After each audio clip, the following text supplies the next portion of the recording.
The disrespect to the Oklahoma City Thunder has got to stop. On Gilbert Arena's show called Gil's Arena, they listed out their teams that can win the NBA title this season, and these are the teams they had listed. Like Eastern Conference, how many teams have a realistic chance of winning a championship? Boston. Depends who Milwaukee play. I really think Milwaukee is a problem, dog. Cleveland. 3. A distant third. And let's move to the Western Conference. Realistic. We're being realistic. So we got the Lakers, and who else do we have here? The Lakers go to state. The best Everyone version stays healthy. Yep. Clippers got a chance. Lakers, Denver. Okay, see. That's right. Gil does not believe the Oklahoma City Thunder have a chance to actually win the championship this season. To me, and I'm sure many others watching this video, that seems like blasphemy. But let's at least hear the reasoning as to why he believes this. If we take away Shea, who actually has the experience to take over like he does? He controls everything. Yes. So you remove him, they remove him. They don't have anybody who actually has experience. Who's removing him? The defense or whatever. So now he gets in foul trouble.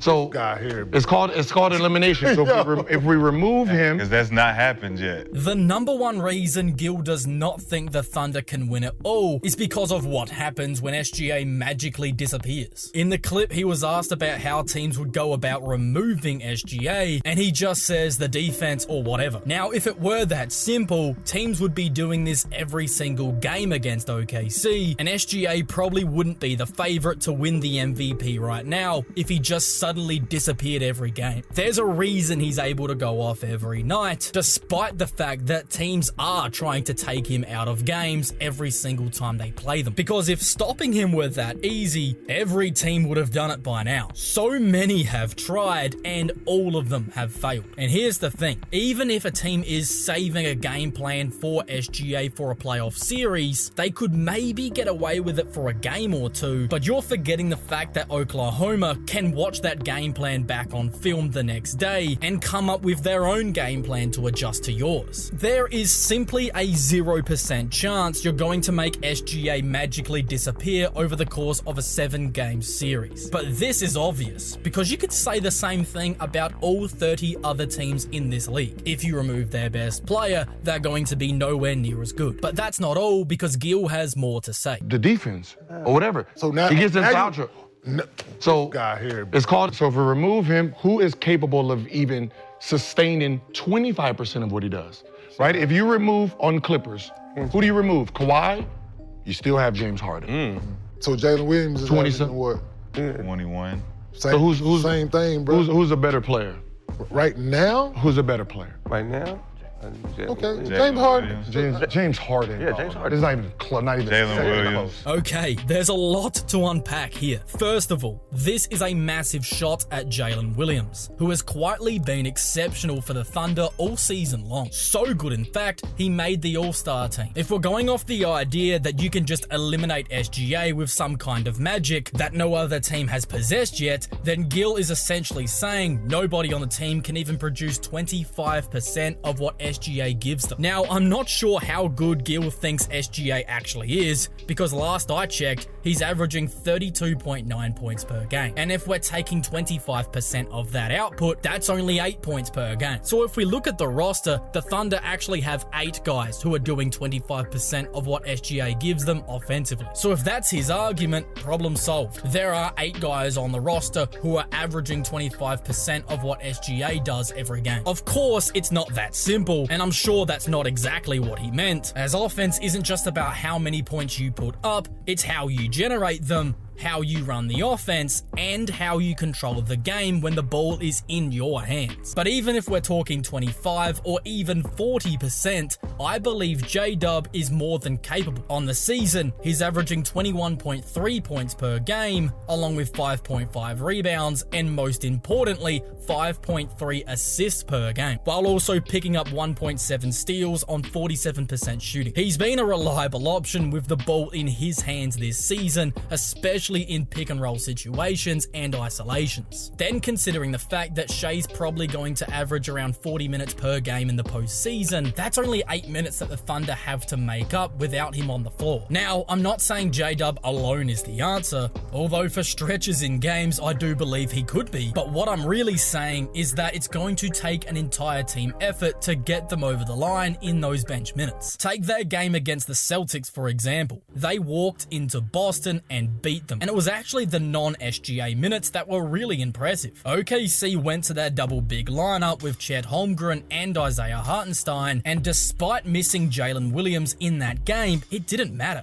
This lineup's ability to generate easy looks inside and dominate the glass while limiting second chance opportunities for their opponents made it extremely effective, and they actually outscored Boston in these minutes. In that game, Holmgren stepped up as a legitimate second option in the absence of J-Dub, putting up 23 points, 15 rebounds, and a block on 57% shooting. Now onto Gil's second point that he made in that clip, his claim that Jalen Williams isn't as good of a second option as some of the other playoff teams, using the Clippers for the example. He said that James Harden is still absolutely a better player than Jalen Williams, but in reality, I don't think it's that black and white. If you compare their stats side by side, yes, Harden averages more points, rebounds, and assists, which overall can make him a better offensive player, but that's only half the game. Jalen Williams' defensive versatility, being able to guard multiple positions at an incredibly high level, along with actually being more efficient than Harden on offense, puts him far ahead of what Harden can offer on the defensive side of the ball. That two-way impact does matter, especially in a playoff setting, because James Harden hasn't exactly had all the playoff success himself. Now, I will give James Harden some credit, as his ball handling and shot creation are still elite, and that alone might make him a better overall player in many people's minds, and I wouldn't be mad at that. But the gap isn't nearly as drastic as Gil makes it out to be. J-Dub's a shot creator and has been really solid this season, while being more effective from the floor than Harden. So while James Harden might have the edge in playmaking, J-Dub's efficiency and defensive impact make this a much closer comparison than many realize. Now let's continue on and see what else Gil has to say about why the Thunder supposedly can't contend for a title this season. You got Chet. Chet didn't even play the full. Chet Zubac. That's Chet Zubac. Like, what are we talking about? We're not talking about the high school better Chet. team We're right not now, talking I think about Oklahoma the City's college a better Chet. team. We're talking about the NBA Chet. He just came back. He is not in full motion to be a real threat in the playoff series. We're going to focus on you. We're going to make you beat us. Yeah. He ain't averaging 44 for a series. He's not capable of doing that yet. Okay, so Gil's next point is that he doesn't believe Chet Holmgren can be a legitimate threat in a playoff series. Now, as I touched on earlier, Chet is a far better player than Gil's giving him credit for, but I will concede one thing. He has missed a lot of time this season, playing in just 24 games due to the hip injury. However, over those 24, he's been really good, averaging 15.2 points, 8.3 rebounds, and 2.5 blocks per game on 50% shooting, while he's also knocking down 37% of his shots from deep, which is elite for a player of his size. But as Kenyon Martin pointed out, playoff basketball is not a one-on-one competition, it's a team game. And because I don't believe any team is actually going to be able to completely nullify SGA's impact, the idea that Holmgren might not be as good as some of the other team's third options, which I find hard to believe in itself, but I'll continue, it just doesn't really matter. The entire Thunder roster is bought into playing elite defense, and we're talking about some of the best defense the league has ever seen. That alone should be good enough for Oklahoma to get through most playoff series, even if they're not getting huge contributions from Chet. Now, the most absurd thing Gil said was that Holmgren isn't going to average 44 points per game if SGA gets magically removed because he's not ready for that moment yet. Yet? Who is ready for that kind of moment? There have only been 9 instances in the history of the sport where a player has averaged more than 44 points per game over the course course of an entire playoff series. 5 of those belong to Michael Jordan, while the other 4 come from Elgin Baylor, Jerry West, Rick Barry, and Bernard King. So sure, Chet Holmgren isn't going to suddenly turn into a Michael Jordan, putting up 44 points per game. But guess what? He doesn't have to, because it's going to be a collective effort that gets the Thunder over the line. OKC's depth, defensive intensity, and overall team play will allow them to get enough offensive contributions to win. And it isn't like the Thunder's offense is terrible, because they rank top 5 in offensive rating. And paired with their league best defensive rating, they aren't even going to have to score at an elite level, because their defense is going to do the majority of the heavy lifting. But let's see what else Gil has to say. So if we cut off Shea, who is gonna actually produce for them that has the experience?